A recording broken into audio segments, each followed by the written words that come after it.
Do you hate ads? I hate ads. You know what I like? Patreon.com/inkdependence. It keeps this channel ad-free. Hello folks, welcome to Ink Dependence. I'm Mike, and today we're taking a look at this ink. This is an ink that kind of has a special place in my history. It was one of the very first inks that I bought as a youth using fountain pens. I want to say I was probably in high school when I got this one. Not this one. I've used up a bottle or two of this over time. Private Reserve used to be one of the only inks that you could get in interesting colors in pen stores, and there was only one pen store anywhere near me where I grew up in Houston, Texas, and that was a Paradise Pen up in the Galleria, and they had this ink, and so I grabbed it because it's not really black. It's like a very dark cherry color. Comes in this bottle now. This is of the new formulation. I don't have the old one anymore because I've used them up. This comes in a 60 ml bottle, 2.03 fluid ounces. Has all this stuff on here, high saturation, excellent shading. This is not something you usually get, high saturation and excellent shading, but maybe we do in this bottle. There we go, everything's fine. This is what the bottle looks like now. It is a very wide mouth bottle, fairly shallow as these things go, and so as you run out of ink, I think it's going to get harder and harder to access that ink. You may have to resort to a syringe to fill pens after a while, just because you need to have at least the nib, or the whole nib submerged, and so that's like right there. Right, so if this gets much lower, it's going to be harder. You can kind of tilt it over, but it's going to get harder to fill a pen with that over time. Inside the bottle, there we go. You can see not much is sticking to the lid here, but you have a very nice like reddish color there on the outside. And you can see this ink did dry up a little bit on the threads. I actually think that's what went on here. Little shards of nonsense fell off this thing. I got a little bit of water on them and turned back into ink. Be careful of that on your desk. I'm going to wipe my desk off real quick. There we go. We should be little shards free. Okay. Here it is on Rhodia's 80 grams per square meter paper. This ink is quite wet. I don't remember it being this wet in the original formulation, but all of these new formulation Private Reserve inks that I've used have been pretty darn wet. So keep that in mind when selecting a pen and a nib and paper to use with these inks, because if you put it in a fire hose of a pen, like I did, this is a Conklin All-American with a medium nib. It's actually this pen, but I took the ink out of this quite a while ago, or ran out of the ink in this quite a while ago, and now I have a different ink in there. But this is an eyedroppered pen, and this nib is a bit of a fire hose, and so it was way too wet for this ink. Like it was too much. You can see here that it's just super, super dark, and it was too much flow. Did we get any bleeding? We got a little bit of bleed here just because it's a very wet ink going through the paper. Did we get any bleed here? No, not really. Some green because I flipped it over on this page too quickly, but not really. Just a few dots coming through, actually. Did it come through on both of them? Really just this one. All right. So it's be careful of the paper and nib that you use with this, because it is real wet. If you're looking for a really wet ink to fix up a very dry nib of yours, perhaps, maybe that's the way to go. But this was not the right pen combination for this ink. On the 20-pound recycled copy paper, I forgot to write how the performance was, but the performance was not great. So here it is right here. You can see from the other pen that I had this in, which was had a 0.6 millimeter Nimacine. I get corrected every time on that word. I had one of those nibs that you can get from Birmingham Pen Company still. These are great stub nibs.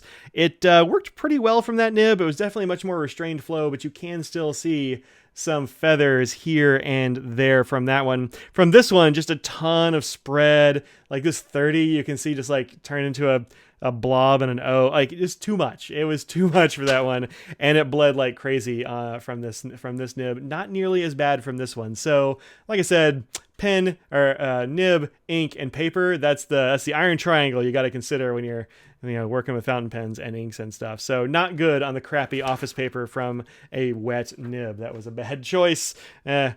you know, you live and learn. But I really do like the color of this. It's a beautiful burgundy. Get all those good wine colors. It comes out very dark from the nib. In fact, I bet you could get away with using this even in a place that's a little bit stodgy and doesn't want you to have very colorful inks, because it's just kind of an off black, kind of a red black in most cases. Okay, let's do the water test. Look at it on some other papers. Look at the chromatography. Look at some colors that are pretty close, because there are a lot of them. You know the drill. Get some water on here. Go. Let's shake that around just a little bit.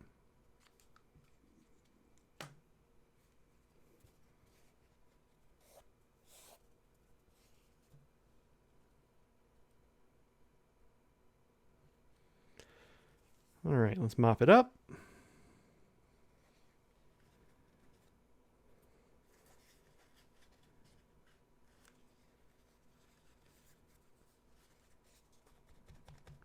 Hey, not bad, actually. That's much better than I was anticipating, although it did kind of bleed through the back. I think the water must have pushed the ink through the paper, that's interesting.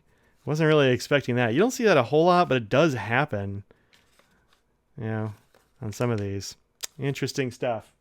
But kind of water resistant. Like, I could read that later if I needed to. Let's take a look at the chromatography and see what that shows. And here's what that shows. It looks like it shouldn't have any water resistance at all, right? Because it almost all moved up the paper, but you have just red and then this little streak of blue right across the top. That's always really interesting to me. I love that little streak of blue. It's pretty cool.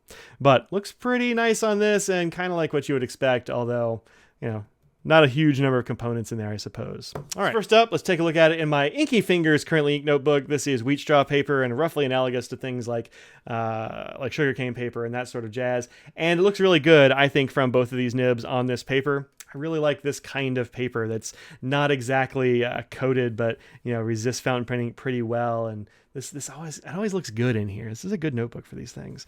So nice dark color there, plenty of consistency, not much shading from this ink, like a little bit up here perhaps, but not much. It's a fairly saturated ink there. And as you can see, I inked this up first back in that was a year ago. I inked it up a year ago, and like just getting to this review. Look, sometimes it happens and things go to the top of the pile or the bottom of the pile and you lose them. But looks really nice on that wheat straw paper. Now, next up, Tomoe River from this ink journal. This is one that is closed out, of course, because this was quite a while ago. And here it is on this Tomoe River paper. Looks great on Tomoe River paper. I think this is the best that it looks. You get a lot of like interesting depth in the color there, especially from the super wet nib. Well, also from this little stub up here. Yeah, it looks really nice there too. I'm a fan. Now it does show through this paper, but it didn't bleed or anything. Tomoe River, good stuff. All right. So there it is on some other papers. There it is on a Colodex card. You can find a link in the description there. This is the new Black Cherry. Has a really nice color palette in there. I still like it a lot. Here's Diatramentis Elderberries, which is a scented ink that I haven't used since 2012, apparently. Woo, does it still smell? No, it doesn't smell like anything. That would be weird. Then we have Diamine's Raspberry Rose from the 2021 Ink Vent collection that I got from Lemur Ink. I think this is fairly close. Definitely more of a red here than you get from Black Cherry. This one ends up being much more maroon, I think, than this. A little bit more purpley, perhaps. More red from the Raspberry Rose. Then we have Leonardo's Torossi Red Wine, which I think is pretty darn close. I don't know what happened there. I started swatching the wrong ink, I suppose. And then Robert Oster's Cities of America Napa, which is predictably a wine color there. Also very close, but you get a little bit of sheen out here. I don't think you're going to see that in the writing, but a little bit of sheen out there where you have a whole lot of ink. No sheen from the Black Cherry, interestingly. Then last pair, we have Pannonia Musvrouche, which is young wine, which is more of a, I don't know, you can see it's got more of a, it's like an almost orangey sort of cast, more yellow perhaps in this ink. And then very lastly, Private Reserve's Burgundy Mist, new formula. I got this from Yafa as well at the same time. So this will be the 2021 formula, I think. And yeah, really nice. This one definitely tends to be much more red than Black Cherry does. This one, again, more of a like an off black, like a red black in most nibs. So there you go. Thanks very much for watching this review. I threw this pen in there even though it doesn't have the ink in it, whatever. Thanks very much for watching this review. If you have a favorite ink in this color, go ahead and let me know down in the comments. Any comment pretty well will help the YouTube algorithm find these. Tell a friend, hit that subscribe button, become a patron if you'd like to, and you'll see me in another video very soon. Peace out.